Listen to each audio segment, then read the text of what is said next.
बिस्मिल्लाहिर्रहमानिर्रहीम। अस्सलाम वालेकुम फ्रेंड्स, मैं हूं ज़ेब और आप देख रहे हैं traveller 777। Welcome to our YouTube channel. तो फ्रेंड्स, आज हम बात करेंगे पुर्तगाल के मुतालिक।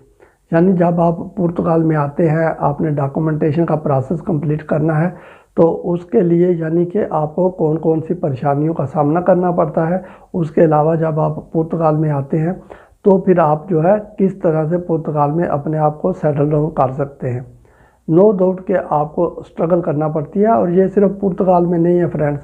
कुछ लोगों के जहन में ये बात बैठ चुकी है कि पुर्तगाल में बहुत स्ट्रगल करना पड़ती है, ये होता है वो। आप किसी भी कंट्री में चले जाएं, जब आप अब्रॉड में जाते हैं फॉरेन में, तो हर कंट्री की लैंग्वेज भी डिफरेंट होती है और हर कंट्री के प्रॉब्लम भी डिफरेंट होते हैं। ये नहीं है कि सिर्फ आप पुर्तगाल को ही सामने रखें, क्योंकि मैंने बहुत ज़्यादा कंट्रीज़ का विज़िट किया है, तो इसलिए मुझे ये मैं अपने पर्सनल एक्सपीरियंस से आपको बता रहा हूँ। जब भी आप किसी कंट्री में जाएंगे, वहाँ के लोगों से मिलेंगे जो अपनी कम्युनिटीज़ उन कंट्रीज़ में हैं, तो फिर आपको रियलाइज़ होगा कि कितने प्रॉब्लम्स होते हैं। तो ये सिर्फ इसी बात के ऊपर नहीं है वीडियो कि सिर्फ पुर्तगाल के ही प्रॉब्लम है, हर कंट्री में मसले होते हैं। जब स्पेशली बंदे जाते हैं विज़िट वीज़ा पे, तो विज़िट वीज़ा आपको पता है 1 या 2 वीक का वीज़ा होता है मैक्सिमम। कुछ लकी लोग होते हैं जिनको महीने का भी मिल जाता है, तो फिर वीज़ा एक्सपायर हो जाता है। उसके आगे फिर आपकी जो है ना स्ट्रगल स्टार्ट होती है कि आपने किस तरह से तगदो करनी है, किस तरह से जाके आपने डॉक्यूमेंटेशन लेने हैं, अगर आपका इरादा है वहाँ पर उन कंट्रीज़ में सेटल डाउन होने का। तो सेम ही पुर्तगाल में भी यही है कि पुर्तगाल में फ्रेंड्स जब आप लोग आते हैं, तो पुर्तगाल में वैसे तो पहले डॉक्यूमेंट जो है उनका प्रोसेस आपने कंप्लीट करना होता है।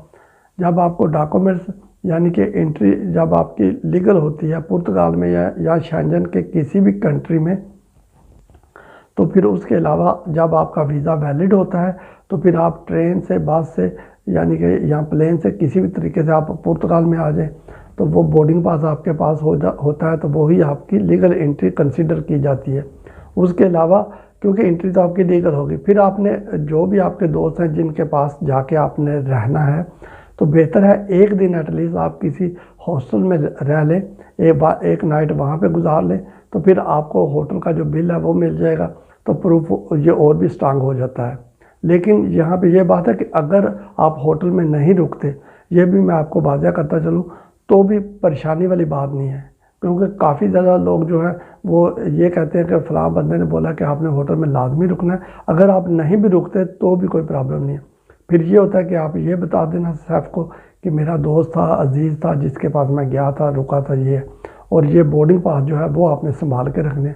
उसके बाद आपको पता है कि आपने आगे जो है पुर्तगाल में आने के बाद जो है फाइनेंस का नंबर आपने लेना है, यानी कि जिसको निफ नंबर भी बोलते हैं, नंबरो दे कंट्रीब्यूट भी बोलते हैं।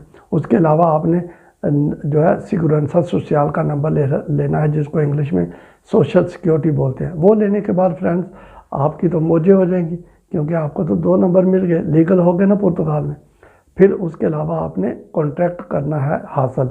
तो कॉन्ट्रैक्ट कैसे मिलेगा? आप कहीं जॉब फाइंड आउट करेंगे, जब आपको जॉब मिल जाएगी तो फिर यह है कि आपको कॉन्ट्रैक्ट भी मिल जाएगा। तो कॉन्ट्रैक्ट लेके आपने अपना काम स्टार्ट कर देना है, यानी कि कहीं काम जो है वो फाइंड आउट करके काम तलाश करना है।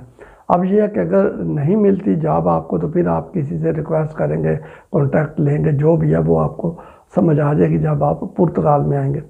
तो जब आपको कॉन्ट्रैक्ट मिल जाता है और ये डॉक्यूमेंट्स होते हैं आपके पास, तो फ्रेंड्स आपने स्कैन करके अपना बोर्डिंग पास, नीफ नंबर और सिक्योरेंसा सोशल का नंबर, पासपोर्ट की कॉपी और जो वीज़ा लगा हुआ है, इसको स्कैन करके, और जॉब कॉन्ट्रैक्ट भी आपने स्कैन करना है। ये करके आपने कंप्यूटर में अपने सेव कर लेने हैं, और बाद में आपने सेफ का जो वेबसाइट है वहाँ पे जाके अपना अकाउंट जो है वो साइन अप करना है। उसमें फिर लॉगिन होके आपने अपनी डिटेल देनी है। वो सारी डिटेल आपसे मांगेंगे, आपका नाम, date of birth, email address, phone number, घर का एड्रेस, तो कॉन्टैक्ट नंबर, ये सारा कुछ मांगने के बाद जो आप फिल करते जाएंगे, तो फिर बाद में ये होगा कि नीचे जाके आपको ऑप्शन आएगा अपने डॉक्यूमेंट जो है वो डाउनलोड करने का। तो डॉक्यूमेंट्स को आपने डाउनलोड कर देना है, इतना सा काम है। उसके अलावा फिर आपने उनको सबमिट करके फ़ाइल को क्लोज़ कर देना है। तो इसको बोलते हैं फाइल लॉक सिस्टम पुर्तगाल। अभी यहाँ से आगे जो स्ट्रगल है वो ये है कि अगर आपको काम मिल गया है तो अच्छी बात है, वरना आपने काम तलाश करना है। और काम हमेशा आपको मिलता है पुर्तगाल में स्पेशली, और इसके अलावा किसी भी और कंट्री में आप जाएंगे तो आपके लिंक्स की वजह से, क्योंकि स्टार्टिंग में ज़बान तो आपको आती नहीं होती, डॉक्यूमेंट भी आपके पास नहीं होता यानी रेजिडेंस कार्ड वगैरह, तो उसके लिए आपको अपने फ्रेंड्स जो सर्कल है उनकी ज़रूरत होती है, या कोई जानने वाला कोई ना कोई अजीज़ों का अकारब मिल जाता है। अब बंदा ये कहे कि मेरा पुर्तगाल में कोई नहीं है, मैं पुर्तगाल में आ जाऊँ, तो भाई ये बात कोई इतनी हज़म नहीं होती। उसके लिए बेहतर है कि आप जब आते हैं तो फिर आप कोशिश किया करें, क्योंकि जो भी लोग आते हैं, मैं बहुत से ऐसे लोगों को जानता हूँ जिन्होंने आने से पहले मेरे साथ रब्ते किए कि हमारा कोई जानने वाला नहीं है, और मुझे उम्मीद है वो भी ये वीडियो देख रहे होंगे। तो बाद में मैंने उनके लिए जो भी करना था किया, लेकिन एंड ऑफ द डे यानी उनके आगे बहुत से निकल आते हैं। ये दोस्त है, फिर आगे दोस्त का दोस्त है, ये दूर का कज़न है, कोई करीब का कज़न है, तो वो एक लंबी स्टोरी है उन दोस्तों की।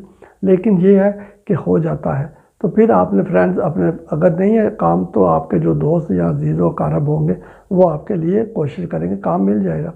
लेकिन क्योंकि पेशेंस आपको रखना पड़ता है, अगर आप जल्दी में होंगे, पेशेंस आपके पास नहीं होगा, तो फिर थोड़ा सा प्रॉब्लम होता है कि बंदा यानी कि वो स्ट्रेस में आ जाता है। स्ट्रेस में कभी नहीं आना, ना ही जो स्ट्रेस है उसको अपने ऊपर हावी होने देना है।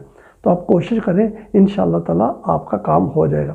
तो इसके अलावा फ्रेंड्स अकोमोडेशन का प्रॉब्लम है पुर्तगाल में, इसमें कोई शक नहीं है, लेकिन जो भी बंदा आता है मेरे भाई, उसको अकोमोडेशन मिल ही जाती है कोशिश करने से।